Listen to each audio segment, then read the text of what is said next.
Ladies and gentlemen, welcome back to BH Tech. So this is a little bit of a different video. I do want to apologize because I am not using my normal main camera nor my normal main microphone, so the video is pretty bad and the audio is pretty bad. But I have my normal camera right here because it's a DSLR. So I'm not using it because today we're talking about DSLR video, and I'm going to give you my top 10 tips for better DSLR video.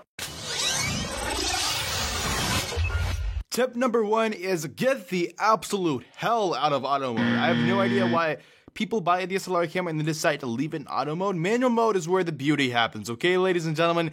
Turn that thing into manual mode, and now I'm going to tell you how to use every single setting on this camera. There's only 3 settings, by the way. Okay, so you might be a little intimidated when you see the whole setup, but it's very easy. So the bottom right-hand corner, there's something called ISO. So ISO is how you digitally brighten your image. So the higher you go, the worse it's going to get. In an ideal situation, like outside, you would keep it at ISO 100. So people buy lights and everything just so they can have the ISO lowered to make the image cleaner. So in my room, if I'm using a 1.8 aperture lens, which we'll get into what an aperture is later, I can use ISO 100. But if I'm using my wide angle, I have to use around ISO 300. So generally, you want to keep your ISO between 100 and 800. I wouldn't exceed 800 or you might get that fuzzy look. If you ever used a camera in the dark, you know what I'm talking about with the fuzzy look, also called noise or grain. But yeah, keep your ISO between 100 and 800. That's really all you have to know about ISO. If you go too high, it's going to look really, really bad. Okay, so up next is aperture. So aperture is that center thing right there that says 1.8 on mine. So it depends on the lens that you have, how low you can go, but generally you want to put this as low as you can. So aperture basically it does control somewhat the exposure, but mostly controls how much bokeh you have, how much background blur, how much out of focus background you have, which is a very appealing look. If you're outside, you may have to put it as high as like 10, but if you get an ND filter, you won't have to deal with that, but inside you can normally put it at 1.8.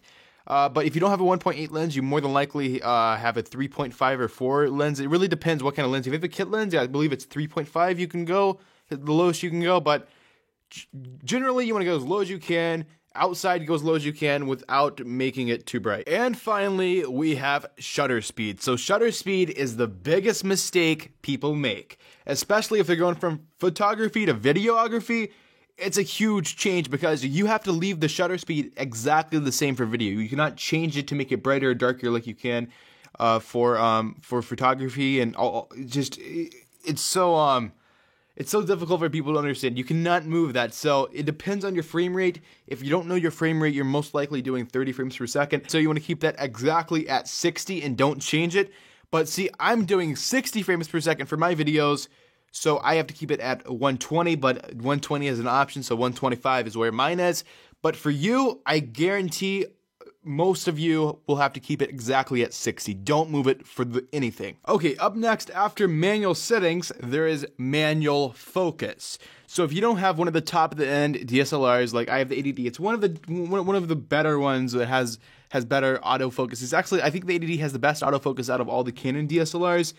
But if you have like not one of the entry levels, like maybe a T5, T5i, T6s, something like that, you might want to lean towards manual focus as much as you can, because sometimes the autofocus can be really slow or not even work at all. So yeah, I would lean more towards manual focus if I was using an entry level DSLR.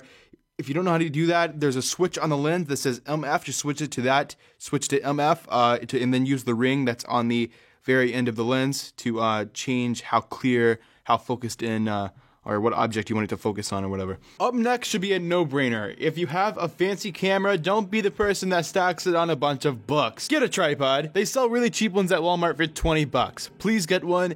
For these fancy panning shots that I do for the main channel for some of the videos, I just use like a $150 tripod. They don't cost a lot of money. Just please get one. If you've done any DSLR video in the past, you've noticed that the microphone is extremely bad. The built-in microphone in DSLRs is the worst microphone you will ever find in your entire life. Please buy an external microphone.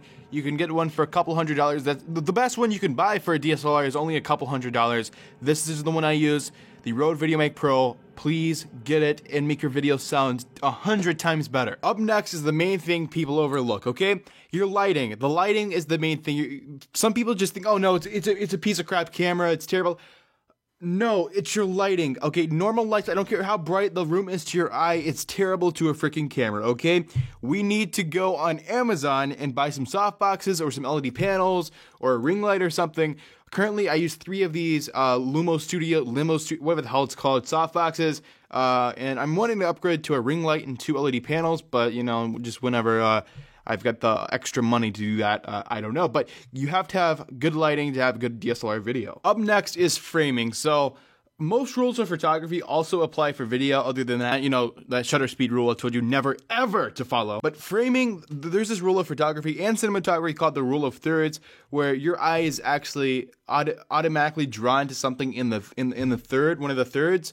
So either, you know, put your subject in one of the thirds to have your eye attracted to it, but that's just like if you're doing a shot or something.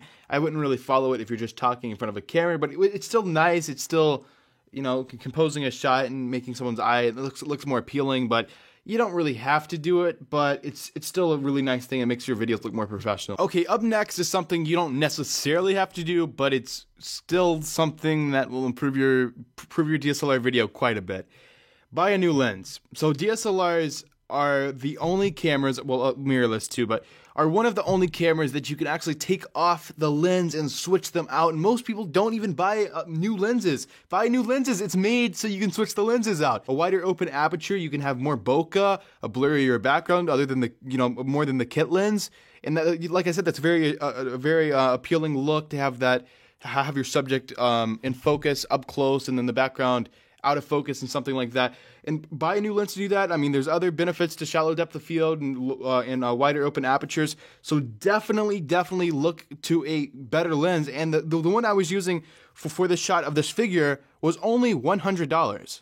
Pick it up. The next tip actually goes with the last one with the lens. If you get a lens with a wide open aperture, to use that shallow depth of field and that bokeh outside, you'll actually need to pick up one of these indie filters. They range from $10 to $100, just depends how much you can afford. They're all really about the same. And for the next tip, let's go to the WWE room. So I want to show you guys, this is like the most drastic change you can have to your DSLR video. This tip is editing. So it's not about cutting out your mistakes or anything. I'm talking about color correction and exposure correction. I will do a tutorial on this channel pretty soon.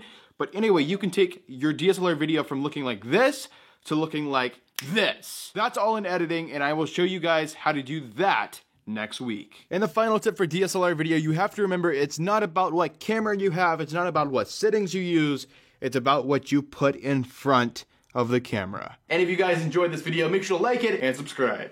I will see you guys in the next video.